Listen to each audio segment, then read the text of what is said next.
अवधूत चिंतन श्री गुरुदेव दत्त. श्री स्वामी समर्थ. श्री स्वामी समर्थ. पाहून दुर्लक्ष करू नका. स्वामी म्हणतात, मंदिरावरील कळस कधीच गर्व करत नाही की मी एवढ्या उंचावर आहे. त्याला माहीत असतं त्याचं अस्तित्व मंदिराच्या पायऱ्यावर आहे. भक्ताच्या येण्या जाण्याने पायऱ्या झिजलेल्या असतात. भक्त पायऱ्यांना हात लावून नमस्कार करतात आणि कळसाला लांबूनच नमस्कार करतात. स्वामी म्हणतात, आयुष्यात निष्ठेने आणि तत्वाने जे मिळतं तेच आयुष्याच्या बेरजेला राहतं. बाकी नियतीच्या वजाबाकीत गायब होतं. मनुष्य त्याच्या गरजेनुसार जवळ येतो आणि सोयीनुसार लांब जातो. जाणीव ठेवणे प्रत्येकाला जमत नसतं. जो जाणीव ठेवतो तो माणुसकीला जपत असतो. आपण लोकांच्या चुका मोठ्या मनाने माफ करतो, परंतु लोक आपल्या चुका लक्षात ठेवतात.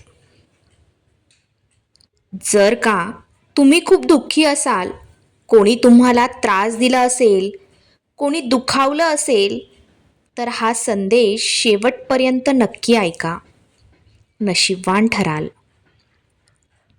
जर का तुमचा स्वामी शक्तीवर, स्वामी प्रार्थनेवर विश्वास असेल, तर आत्ताच कमेंट्स बॉक्समध्ये श्री स्वामी समर्थ टाईप करा.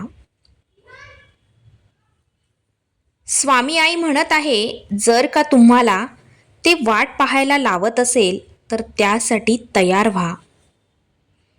कारण तुम्ही जे मागितले आहे त्यापेक्षा तो तुम्हाला अधिक देऊ इच्छित आहे. जसे लोक मृत व्यक्तीला खांदा देणे हे पुण्याचे काम मानतात, अशाच प्रकारे जर जिवंत माणसाला आधार देणे हे एक पुण्य काम आहे, असे जेव्हा मानायला सुरुवात करतील तेव्हा आयुष्यात सर्व सुखी होतील, असे स्वामी म्हणत आहे. तुम्ही जीवनाचा एवढा विचार करू नका. ज्याने तुम्हाला जीवन दिले आहे त्या परमेश्वराने आपल्याबद्दल काहीतरी विचार नक्कीच केला असेल.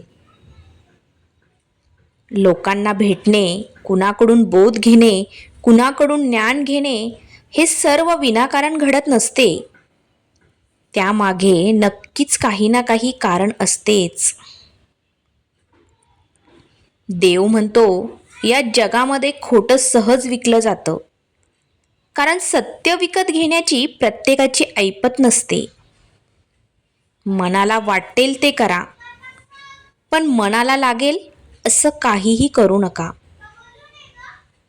येताना काही आणायचं नसतं, जाताना काही न्यायचं नसतं, मग हे आयुष्य तरी कोणासाठी जगायचं असतं? या प्रश्नाचे उत्तर शोधण्यासाठी आयुष्य मनसोक्त जगायचं असतं. बाळा, तू कुणाला तरी दुःख देऊन स्वतःच्या आनंदासाठी माझ्याजवळ प्रार्थना करत असशील तर आत्ताच थांब. त्याऐवजी तू जर एखाद्याला सुख देऊन आनंद दिला तर तुला तुझ्या दुःखाची चिंता करायची गरजच उरणार नाही.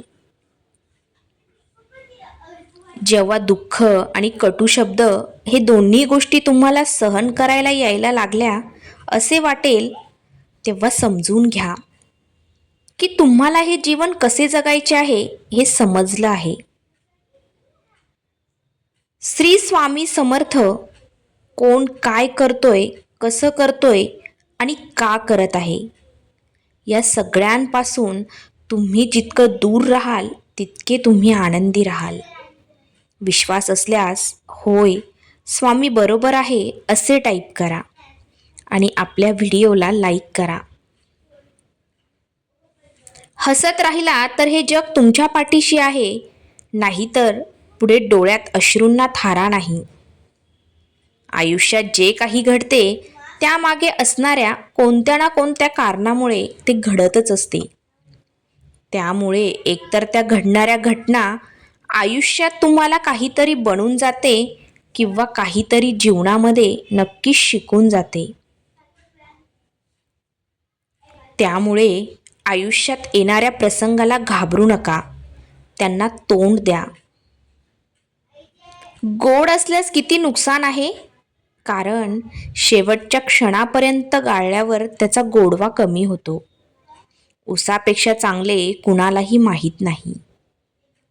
जेव्हा कुणी आपल्याला दुखावतो तेव्हा आपण गप्प बसणे केव्हाही चांगले असते, कारण त्यावेळी त्यांना आपण उत्तर देऊ शकत नाही.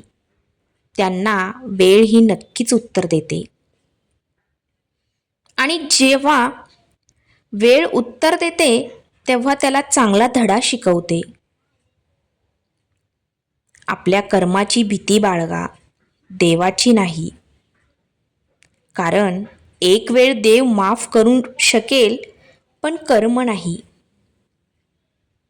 जर तुमचा हेतू स्पष्ट असेल आणि तुमचे ध्येय बरोबर असेल तर नक्कीच देव तुम्हाला कोणत्या ना कोणत्या मार्गाने, कोणत्या ना कोणत्या रूपाने नक्कीच मदत करतो.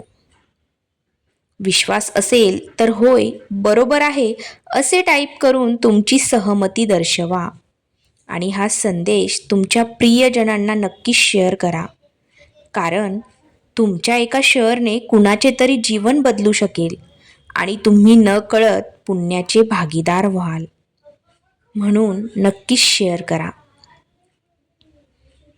तुम्ही आयुष्यात जितके शांत राहाल तितके तुम्ही स्वतःला अधिक बलवान समजाल, कारण लोखंड थंड झाल्यावर मजबूत होतो हे तुम्ही जाणवलं असेल. तुम्ही गरीबच राहिलात तर कोणी लक्ष देणार नाही, मात्र मेहनत केली तर सगळे तुमच्यावर हसतील. परंतु जेव्हा तुम्ही यशस्वी व्हाल तेव्हा सर्वजण तुमच्या मागे मागे करतील, तुमच्यासोबत कार्य करतील, तुमची वाह करतील. आयुष्यात हा एक हिशोब आहे जो मागे जाऊन दुरुस्त करता येत नाही. त्यामुळे आज सुधारणा करा आणि जुन्या गोष्टी विसरून जा. मी माझ्या खूप बाळांना पाहत आहे जे जीवनात उत्साह, ध्येय आणि शिस्त नसते. त्यांच्या जीवनामध्ये काही अनंत नाही, कुठले क्षण आनंदाने घालवत नाही. त्याला जीवन जगणे नाही म्हणत, तर जीवन कसे तरी जगत आहोत असे म्हणतात. पण मला एक कळत नाही की असे वागून त्यांना काय मिळते. कारण खरा आनंद हा वर्तमानात आहे, भविष्यात नाही. कधी कधी तुमची काही चूक नसतानाही तुम्ही वाईट ठरवले जाता, पण तुम्ही चिंता करू नका, कारण मी सर्वांचा हिशोब बरोबर ठेवतो, यावर विश्वास ठेवा. मला मिळालेलं दुःख कुणालाही मिळू नये आणि मला मिळालेलं सुख सर्वांना मिळो, हीच विचारसरणी कायम ठेवा. मी तुमच्या पाठीशी आहे हे विसरू नका. आयुष्य खूप काही शिकवून जातं, कारण प्रत्येक परिस्थितीमध्ये ते आपल्याला थोडे रडवते, थोडे हसवते. म्हणून स्वतःपेक्षा जास्त कुणावर विश्वास ठेवू नका, कारण तुमची स्वतःची सावलीसुद्धा तुम्हाला अंधारात साथ सोडते, हे लक्षात ठेवा. म्हणून इतरांपेक्षा जास्त आधी स्वतःवर विश्वास ठेवायला शिका. हा संदेश शेवटपर्यंत पाहिल्याबद्दल धन्यवाद. श्री स्वामी समर्थ.